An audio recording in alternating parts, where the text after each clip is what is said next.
What's up, guys? I'm Johnny Valentine with Gain Solar, and today I'm going to tell you why a Solark12k is called a 12k. A lot of people get irritated with this because it's called a 12k, but it's a 9,000 watt grid tie inverter. It's got a 9,000 watt continuous rating, which is like 37.5 amps AC.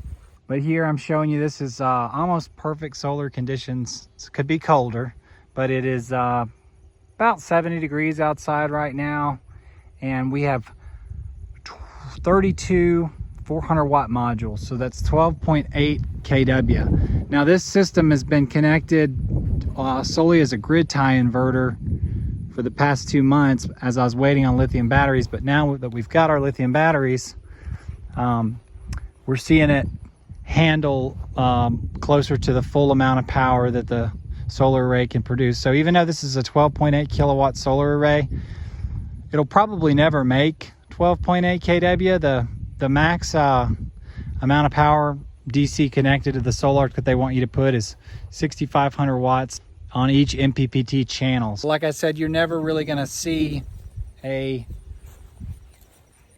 system make its full power. Maybe when it's really cold in the winter, you might make it see full power for an instant, but 12.8 kW system, if you see it making 11 or 12 kW, you're really screaming. So let me take you inside and show you what the Solark's doing. So we just got our lithium battery bank connected to a Solark12k, and I've got the charge rate dialed back a little bit so that it's better illustrated, but you can see the solar's making 10.74 kW, and it's never gone above 9,000, right? Right.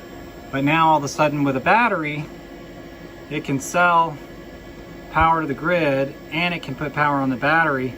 So you can see that it's taking the full power from the solar array, which is what's available right now. The one I just showed you, that 12.8 kW solar array can make 10.72 kW.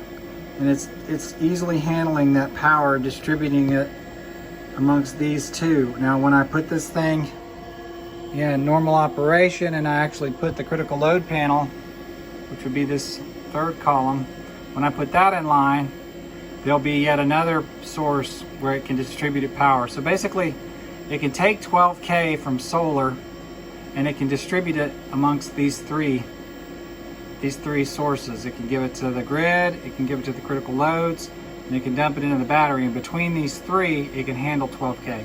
And that is why it is a Solark 12K.